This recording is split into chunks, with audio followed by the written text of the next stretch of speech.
The health sector is about to fail, imminently failure.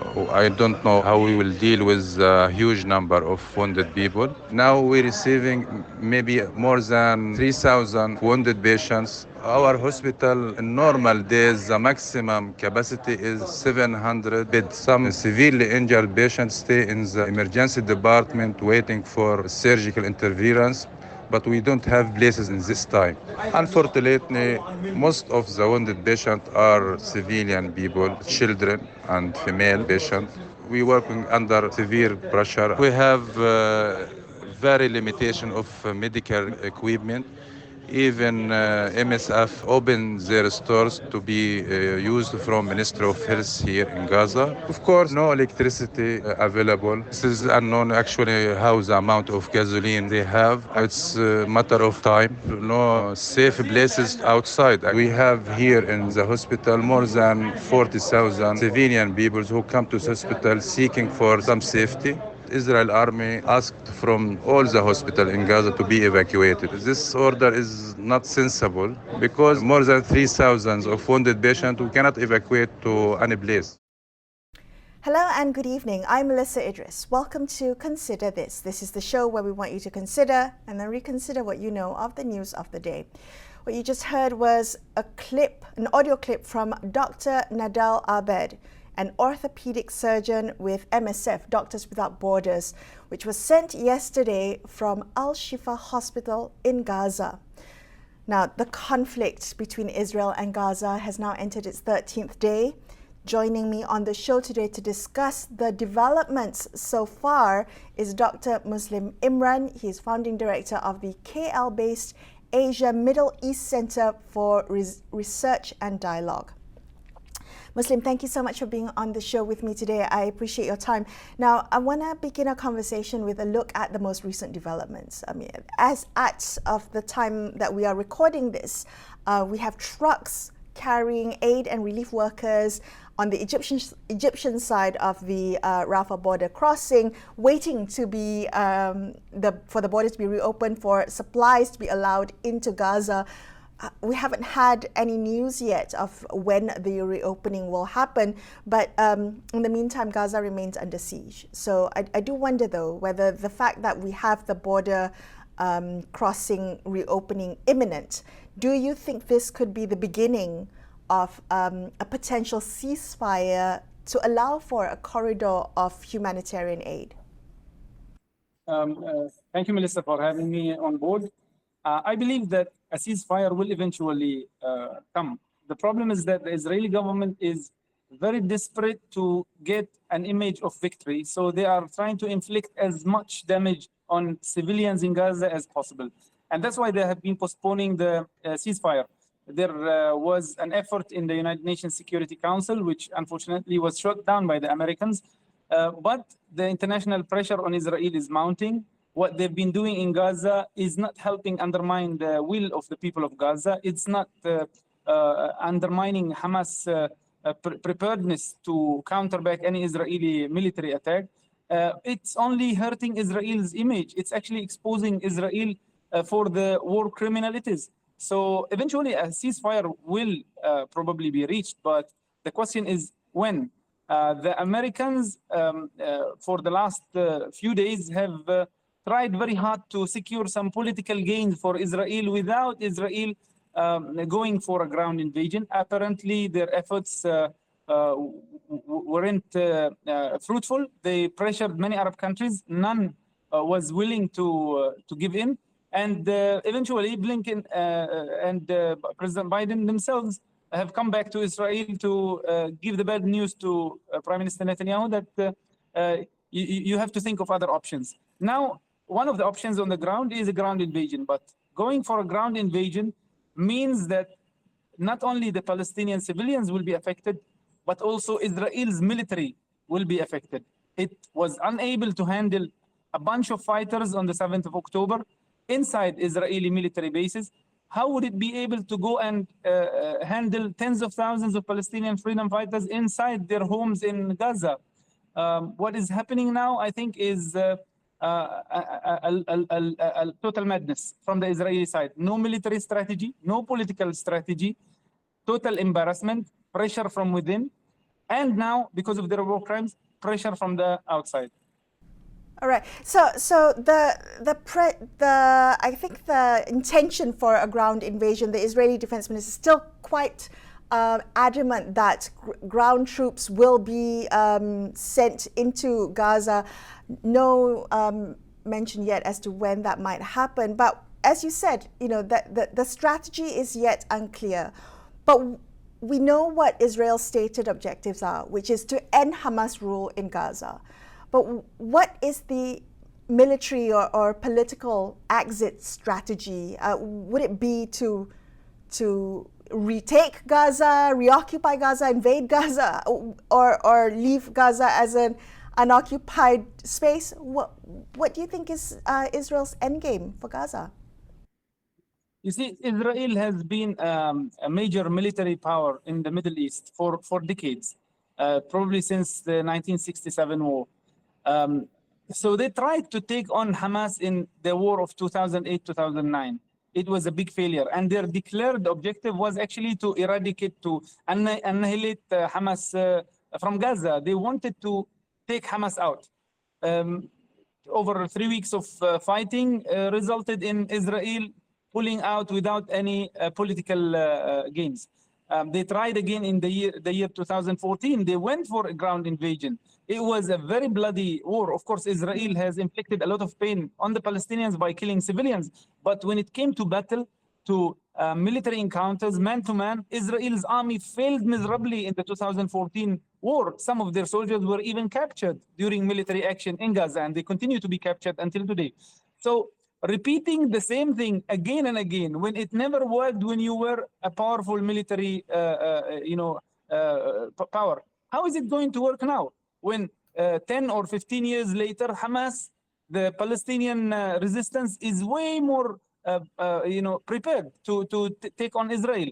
If you were unable to handle, as I mentioned, 1,200 fighters in your own military bases, how are you going to handle hundreds or probably thousands of soldiers all over the Gaza Strip who are fighting from their own homes? Of course, not fighting from their homes because they're hiding there, but they are living in the Gaza city. You are actually going to go for a big risky endeavor, which I don't think any sane Israeli military leader will consider to be an option. And I'm sure there is an ongoing rift within the Israeli establishment between the political leadership and the military leadership. Yeah, thank you for reminding us about the previous escalations of violence that have happened. And I want to ask you about that. Based on history, what do we know about what might trigger a ceasefire this time around? There was varying periods of violence in 2009 and 2014 and even in 2021. What might determine the length and depth and scale of the current escalation of violence, and what could trigger a ceasefire now? I want to draw your attention to some figures that Bassem Youssef, in an interview with Piers Morgan, has shown few days ago. Everybody can Google it. It's very viral now. He showed the number of casualties on both the Palestinian side and the Israeli side. Of course, the proportion was always, stark difference between the number of Palestinian casualties and Israeli casualties. For instance, in the 2014 war on Gaza, the ratio was 1 to 27. So for every 27 Palestinians, 1 Israeli was killed or injured. Israel continues to repeat the same mistake. They go on offensive, they strike from air, from land and sea. Sometimes they try ground invasion. Sometimes they try, heavy bombardment. But the end result is the same. They are avoiding to address the root cause of the problem. The root cause of the problem is occupation. As long as you are occupying the Palestinian land, and the policy of disposition, as long as you are persecuting the Palestinian people, stealing their land, forcing them out of their land, of course, Palestinians will come back. They will always make a comeback. History did not start on the 7th of October. There are Palestinians in the West Bank who are being shot at as we speak, and who have been under military occupation and are subject to extrajudicial killing and other apartheid policies for many years. And Hamas doesn't rule the West Bank. For the last 10 months, Israel has killed 250 people in the West Bank, mostly children. Most of them are children. So Palestinians will make a comeback. They are subject to all sorts of oppression, so they are resisting back. That's why I think what Israel is considering now is a fatal mistake. It's just a repetition of the same mistake. We say in Arabic, اللي بيجرب المجرب بيكون عقله مخرب. If you try the same thing again and again, you have a problem here in your brain. Israel has to really consider other options. Other options mean addressing Palestinian problems, the injustice that is being inflicted on the Palestinians. Well, what options do the Palestinians have then? What choices do Palestinians have on the table right now? Well, we can look at two different methodologies or approaches adopted by different Palestinian factions. We have one in the West Bank adopted by President Mahmoud Abbas, which is opting to negotiate a peaceful settlement. He's avoiding any sort of resistance to Israeli occupation, no armed resistance, not even popular resistance. He's negotiating. He always has been inviting them to the negotiating table. But since the year 2014, neither the Israelis nor the Americans have been interested in any sort of negotiations with President Abbas. So this is one option. The Palestinians have been trying it since 1991, the Madrid conference, and since the 1993 Oslo Accord. It still actually goes on. The attempts still go on, but the end result is a big zero. More settlements in the West Bank. The number of Israeli settlers, illegal settlers in the West Bank has doubled like never before. More land stealing.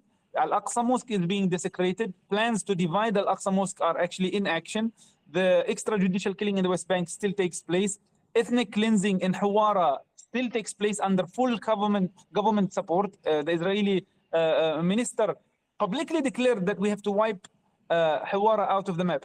So this is one approach, and this is the consequence. On the other side, we see Palestinians, not only in Gaza, but in many other parts of Palestine, even in the West Bank, in Jenin camp and in Nablus, trying other options, trying to pressure Israel, trying to have some bargaining chips, trying to use other approaches. And I'm very confident that the Palestinians have the moral high grounds to try all options, because they are being occupied, they are being persecuted against.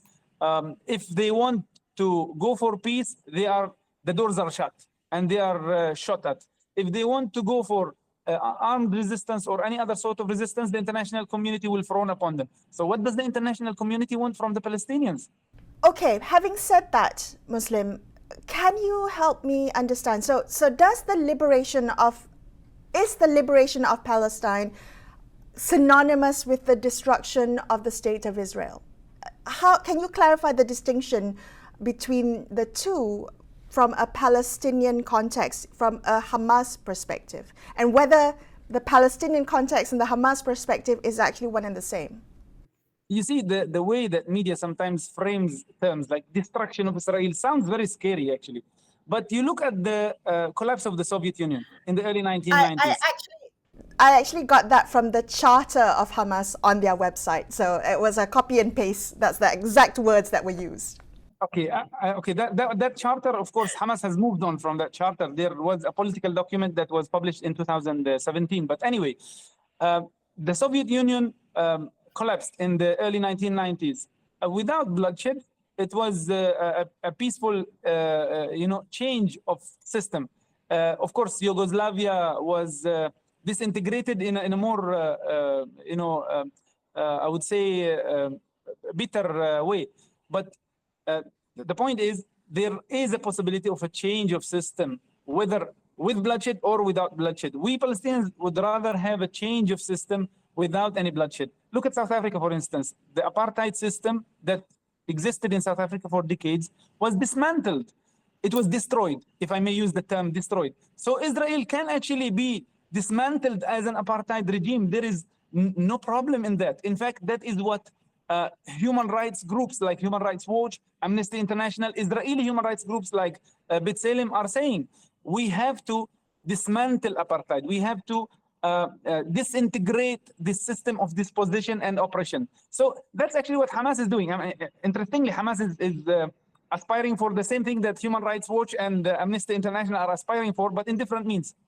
Is there a distinction between anti-Zionism and anti-Semitism from the perspective of the Palestinians and the perspective of Hamas? Yes, most certainly. Palestinians have never been anti-Semitic. Palestinians are Semitic in the first place. Palestinians have always welcomed different faiths in Palestine. In fact, since Islamic rule started in Palestine in the time of Caliph Omar ibn Khattab in the 7th century, all the way until today, the Palestinian nation has welcomed different faiths and streams in our society. It was, other empires that persecuted and ethnically cleansed other communities. For instance, the Romans, the Crusades, and most particularly the Crusades, they did not want Jews, they did not want Muslims. But when Muslims ruled Palestine throughout history, and when Palestinians in modern history existed in Palestine, they've always welcomed others. There are, until today, Palestinian Jews, Palestinian Christians, and Palestinian Muslims, up until today. And in fact, a few hours ago, a Palestinian Christian community was bombed in Gaza. A church was bombed in Gaza after the Baptist hospital was bombed without any international. There was of course some condemnation, but without serious backlash. When Israel saw that they can bomb hospitals without any problem, Baptist hospitals, they are now bombing churches. They attacked the church and injured some Palestinian Christians. So it's not an issue of religion. Anti-Zionism is a totally different thing from anti-Semitism. Anti-Semitism started as a problem in Europe. It did not start in Palestine or the Middle East in the first place. It's not our problem. It's their problem. They committed pogroms. They committed the Holocaust. We did not commit neither the pogrom nor the Holocaust. In fact, Israel is committing pogroms and Holocausts upon us. So the Palestinians, in fact, Palestinians respect people of other faiths, people of the book, be it Christians or Jews or followers of any other faith. However, anti-Zionism means you are advocating a movement that doesn't accept occupation, dispossession, and oppression. Zionism is a defunct ideology that started in Europe more than a century ago. It emerged in Europe at the same time that Nazism and fascism were emerging. It emerged as a response, as a reflection of what was happening in Europe, a response to the persecution that some of the Jewish people were facing in Europe. And it eventually grew as a nationalist movement that has disregarded any ethical considerations. Zionism eventually has become a fuel for hate, for violence, for dispossession and ethnic cleansing. The Zionism that we see in Israel now is worse than Nazism, is worse than fascism. In fact, every few years there's a new version of extremist Zionist ideology. If you are against Zionism, it doesn't necessarily mean you are against Jews. There are many Jews who are advocating a free Palestine, who are working against Zionism, who are criticizing Israel publicly. And honestly, I personally, and I believe all Palestinians share the same feeling, we have no issues with the Jews. It's up to anybody to worship or follow any faith, but don't come with weapons and an extremist ideology and take my land. I'll fight back. You said at the beginning of our conversation that you see international response to the war in Gaza increasing now. It's growing stronger. But I do wonder whether it's strong enough. So how are you expecting the international community to intervene, or if the international community can even intervene? And I'm looking specifically at the Muslim world. We have the Prime Minister Anwar Ibrahim in Riyadh at the moment in Saudi Arabia, attending an ASEAN Gulf Cooperation Council summit. And Palestine's going to be on the table, it's going to be discussed, but surely there can be more than just words. What do Palestinians expect from the international community and the Muslim brothers and sisters? You see, I'm a student of international relations, so I see the world order in blocks or in umbrellas. There is now a bipolarity of power, or a multipolarity of some sort. Some countries are subject to America's hegemony. These countries, many of whom are sympathetic with the Palestinians, I expect them to start to voice out their disapproval to the American administration. And this is happening. This is the case of many of the Arab countries. Many of the Arab countries are practically under the American umbrella. You look at the countries of the Middle East, many Muslim and Arab countries in the Middle East are under the American umbrella. Many of them are voicing out their disapproval of the ongoing genocide in Gaza. Look at the Arab countries that refused the American proposal to absorb Palestinians from Gaza as refugees into their own countries. Many of these countries are asking for a humanitarian corridor. Many of these countries are asking the Americans to end the ongoing repression in Gaza because their people are so upset. There are millions now protesting all over the region in the streets of Jordan, Egypt, and elsewhere. On the other hand, there is another block of states and actors which are not restricted by the American hegemony. They are in fact resisting American hegemony. Russia and China, for instance, on the top level of this system, are resisting American hegemony in different regions and places. In the Middle East, there are several entities, several countries, several actors that are also resisting any American hegemony, which in the case of the Middle East is practically being implemented by the Israelis. So Israel is the proxy of the US in the Middle East. It's the American outpost in our region. Those who are resisting Israel are basically against such hegemonic imperialism. I expect the response of the first group of countries to pressure the Americans because they are practically on the American side. They have to keep voicing out their response against, whatever policies they have to, and they are doing that. Many of the Muslim countries in this current time are in Jeddah meeting and are having different summits and meetings, voicing out their concerns, pushing the Americans to end the Israeli attack. On the other hand, those who are fighting American hegemony in the region, I expect them to be more involved in this struggle against Israel's genocide. And this is happening. Look at South Lebanon, for instance. The Palestinian and Lebanese resistance is doing something. Today, the Yemeni government has also issued warnings to the Israeli side. There are, of course, major protests taking place in Iraq and elsewhere, which are calling for a more concrete measure. So both ways, throughout the last few days, there is a mounting pressure on Israel, whether from its ally, the US, because of the ongoing responses, or from its opponents. Do Palestinians expect a solution or peace to come from outside, externally, from the international community? Are Palestinians waiting for the international community to step in and stop the violence? If Palestinians were wholly reliant on the international community, the 7th of October wouldn't have happened. The Palestinians are realizing that they have to take action. Then the international community will come in. Of course, they have to build a strong network of friends and allies all over the world. But relying on external support alone isn't enough. We have to do it ourselves. We have to dismantle Israel's apartheid ourselves. This is what the Palestinians in Gaza are doing. This is what the Palestinians in the West Bank are doing. This is what the Palestinians inside Israel are doing. The protests, the rallies, the resistance, the self-reliance, the building up of resistance capabilities. This is all a sign that the Palestinians are not sitting on a couch and waiting. No, we are, as Palestinians, working very hard to liberate ourselves. If the international community wants to join us, we highly welcome them. But it's something that we learned from the South Africans, from the Algerians, from the Vietnamese, from every other nation, in fact, even from the Americans who liberated their country from the British colonial rule. If you want freedom, you have to do something, and we are doing something, but the odds are against us.